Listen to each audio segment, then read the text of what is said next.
Bueno, nosotros somos el equipo Gallos de Oro y les vamos a presentar las medidas de dispersión. Primero que nada, las medidas de dispersión va a ser un conjunto de observaciones que va a referirse a la variedad que tienen los valores. Entonces, si no hay variedad y todos los valores son los mismos, no va a haber dispersión, pero si no son iguales, entonces sí va a haber dispersión en los datos. También la magnitud de la dispersión puede ser pequeña o puede ser grande dependiendo de los datos que tengamos. Por ejemplo, si son muy poquitas y ciertas decimales, pues tenemos muy pequeño, pero si los valores están ampliamente diseminados, entonces la dispersión va a ser mayor. Ok, una de las primeras medidas de dispersión que tenemos es el rango. El rango va a ser la diferencia entre el valor máximo y el valor mínimo de los conjuntos de los datos. Entonces va a ser una cantidad definida que no va a estar cambiando y que va a estar en la unidad de la observación original. En este caso tenemos un cuadro de peso de recién nacidos y podemos ver que aquí ya está ordenado y tenemos que el dato más bajo es el de 1475 y el más alto el de 4200. Entonces tenemos la fórmula que nos dice que el rango es igual al valor más grande menos el valor más pequeño. En este caso sería 4200 menos 145, teniendo un rango de 2725. Nada más hay ciertas características que van a limitar la utilización del rango, como es el caso de estas tres. Primero, va a estar determinado solo por dos valores, entonces si es una población muy grande, pues se van a ignorar todos esos valores que están en medio. Y también la interpretación del rango va a depender del número de observaciones, entonces va a cambiar dependiendo de cuántas estemos tomando. Y los cálculos basados en valores extremos pues no son confiables porque va a estar muy grande y si ignoras una cantidad tan grande de datos pues ya no va a estar como que tan confiable el dato ni te va a servir tanto. Y ya por último tenemos que si la diferencia es muy pequeña, o sea, al contrario del anterior, se puede utilizar otra medida que es la distancia intercuartilar o el recorrido intercuartilar en el que se divide como que por cuartos y se elimina el primero y el tercero y así se tiene como el 50% de los datos y se toman esos en cuenta. Bueno, y pues yo les voy a hablar acerca de lo que es la varianza. Y pues la varianza va a ser una medida de dispersión que va a describir la separación de los valores en relación con la media.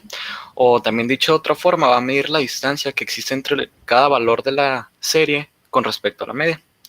Y se calcula mediante la sumatoria de las diferencias entre cada valor y la media elevadas al cuadrado y divididas por el tamaño de la población. Nada más que aquí hay que tomar algo muy en cuenta, que esta fórmula va a cambiar dependiendo si estamos hablando de una población o de una muestra. Cuando se habla de una población, se va a dividir sobre el número de observaciones en una población, que sería n. Y cuando se habla de una muestra, se va a dividir por el número de observaciones en una muestra, que sería n minúscula menos 1.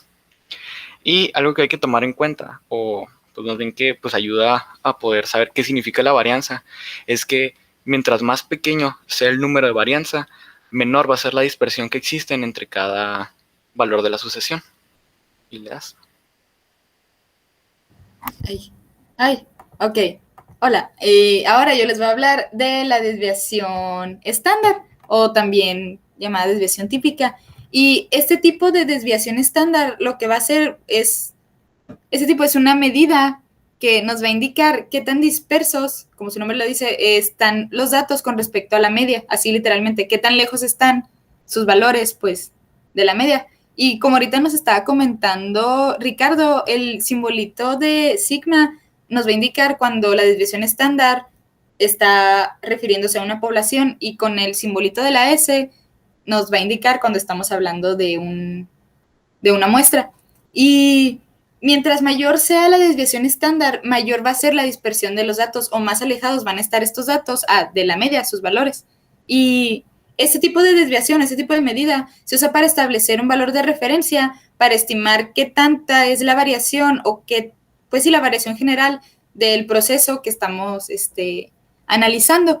Y su formulita, como ahorita nos estaban explicando los chicos con las demás fórmulas, va a ser elevando al cuadrado las desviaciones que ya tenemos y luego estas desviaciones las vamos a dividir entre el número total de observaciones que vamos a tener, que va a ser representado con la n.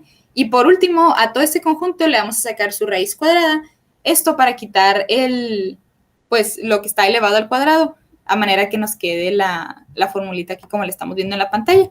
Y pues como ya sabemos y como ya vimos, la x va a ser la variable, la xy pues va a ser el número de la variable x la n va a ser sobre lo que dividamos todo, el número de observaciones, y pues también va a estar la medida de la variable x, ¿no? También, y todo esto pues va a ser para sacar tanto la desviación de muestras como la de poblaciones. Y luego le das a la siguiente, por favor. Pero, Rodri, ¿le puedes regresar 2 atrás, por favor? Bueno, y así nada súper rápido. La varianza y la desviación estándar es lo mismo. Bueno, es algo muy parecido, porque la varianza va a ser la desviación estándar al cuadrado, y la desviación estándar pues va a ser la raíz de la varianza. Ahora sí ya, perdón.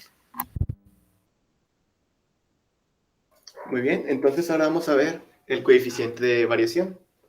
Aquí para lo que nos sirve, más que nada va a ser para comparar los datos, bueno, la dispersión de los datos obtenidos.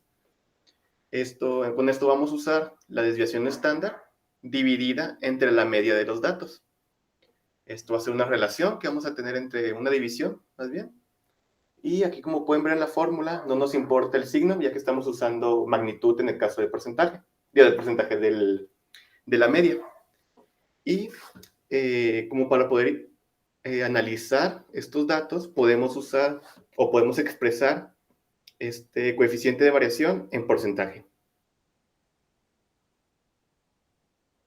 Bueno, y luego tenemos 2 problemas que les vamos a presentar para que después ustedes sepan cómo hacer los problemas usualmente. En este problema tenemos un conjunto de datos que nos van a dar una población, va a ser el 2, 4, 6, 8 y 10. Entonces tenemos que calcular lo que es el rango, la varianza, la desviación estándar y el coeficiente de variación. Para poder realizar todos estos incisos vamos a hacer una tablita como la que se ve del lado derecho. Dale. Primero, para sacar el rango, como ya les había comentado, pues es nada más la diferencia del más grande al más pequeño. En este caso, si los acomodamos en orden, podemos ver que el más grande es el 10 y el más pequeño es el 2. Entonces nada más hacemos la resta de 10 menos 2 y aquí el rango va a ser 8. Después tenemos lo que es la varianza. Como en este caso es una población, pues vamos a usar la fórmula con el sigma.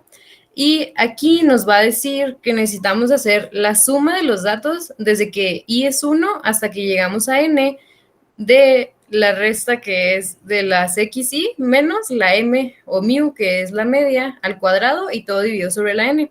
Si podemos ver aquí, pues nos faltan ciertos datos. Primero necesitamos saber cuál es n, y si contamos la cantidad de datos, pues sabemos que n es 5. Entonces todavía nos falta lo que es la media. Para calcularla usamos la fórmula de la sumatoria de las xy entre la n. En este caso, si sumamos todas las x nos da 30. Lo dividimos entre 5, que es igual a n, y nos da 6. También, ya teniendo este dato, vamos a sustituirlo en la fórmula de la varianza. Y esto nos va a dar que vamos a tener, aquí vamos a utilizar la tablita para esto. Vamos a poner, por ejemplo, la xy, que es la primera, el 2, menos la media, que es 6. Entonces nos da 2 menos 6, 4. Y luego el siguiente, 4 menos 6, menos 2. 6 menos 6, 0. 8 menos 6, 2. Y 10 menos 6, 4.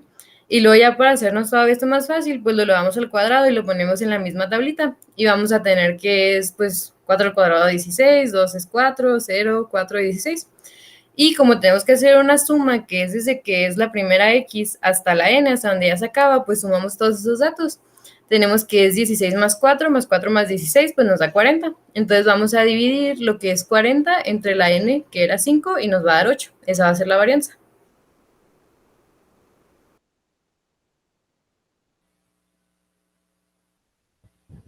Bueno, y yo les voy a hablar acerca de lo que es la desviación estándar en este caso. Y pues la desviación estándar, como ya les había dicho, se puede hacer toda la fórmula que nos dijo Luisa, que pues sería la misma fórmula que la varianza, pero sacándole la raíz. O también simplemente, como ya conocemos el valor de lo que sería la varianza, le podemos sacar la raíz cuadrada a esta varianza, que sería pues la raíz de 8, sería 2.8284. Y a esta forma la podemos obtener de una manera más sencilla. ¿Le puedes dar?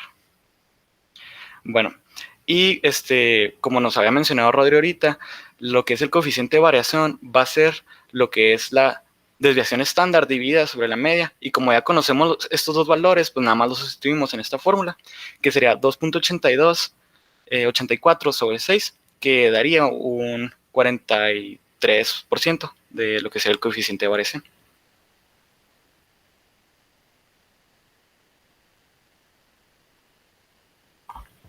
Y bueno, para el problema 2 que también les vamos a explicar, nos están pidiendo calcular las medidas de dispersión de la siguiente, pues sí, de la siguiente tablita de frecuencias, y donde también vamos a sacar igualmente el rango, la varianza, la desviación estándar y el coeficiente de variación.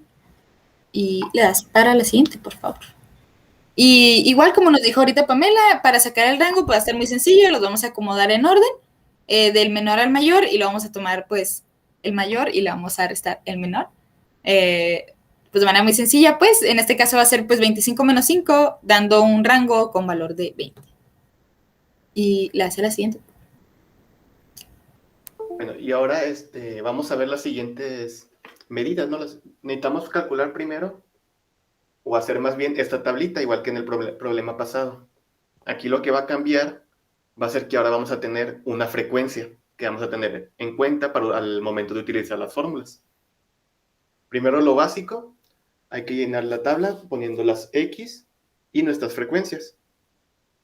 Vamos a multiplicar X por frecuencia y lo vamos a sumar para obtener el promedio. Vamos a sumar X por F y lo vamos a dividir entre el número de la frecuencia, que viene siendo 20, dándonos un resultado de 13.5. Lo siguiente que hay que hacer es ahora llenar XY menos X. En este caso la X viene siendo el promedio. Y esto hay que elevarlo al cuadrado. Tenemos que, en el primer renglón, vamos a tener 5 menos el promedio, o sea, 13.5. Nos va a dar un resultado de menos 8.5. Lo vamos a elevar al cuadrado y obtendremos 72.25. Esto se va a hacer de la misma manera con los siguientes datos. Y ahora lo que vamos a agregar aquí también va a ser esto que acabamos de calcular, lo vamos a multiplicar otra vez por la frecuencia. O sea que tenemos 72.25, lo vamos a multiplicar por el 3 de la frecuencia y vamos a tener 216.75. Aquí igual, seguimos de la misma manera con cada uno de los datos y al final los vamos a sumar. Y aquí, como un pequeño un dato, no vamos a sumar la tablita donde dice X y menos X, ya que como tal no la vamos a usar, pero sí vamos a usar X y menos X por F. Y ahora sí, con estos datos y la tablita llena, podemos empezar a calcular los diferentes métodos. Tenemos la varianza, y como ya nos estuvieron explicando, tenemos la formulita aquí arriba, con la única diferencia de que ahora vamos a agregar la frecuencia, ya sea por la que estemos usando con el dato de ese renglón. Y, por ejemplo, tenemos... ¿cómo se llama? Tenemos que si resolvemos la primera parte de la operación, donde viene siendo la frecuencia, vamos a tener que el resultado va a ser la sumatoria de cada uno de estos datos. Por ejemplo, de 216.75 más 85.75, dándonos un resultado de 705. Esto va a ser dividido entre el número de datos. Este número de datos va a ser dado por la suma de las frecuencias y vamos a tener un 20. Así que si dividimos 705 entre 20, nos da un resultado de 35.25. La desviación estándar es muy sencilla, solo hay que sacarle la raíz. Así que a este 35.25 vamos a sacarle la raíz y nos dará 5.9371.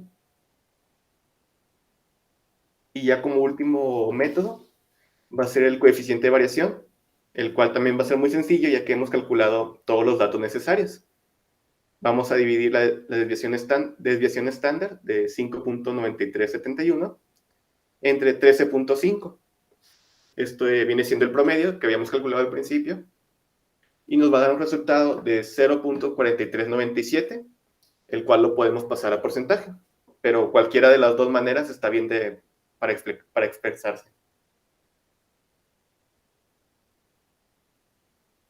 Bueno, eso sería todo por nuestra parte. Les vamos a dejar un par de ejercicios en la descripción, en un archivo de Drive, ahí para que los hagan. Y si tienen alguna duda, pues nos comentan, se suscriben y le dan like. Gracias.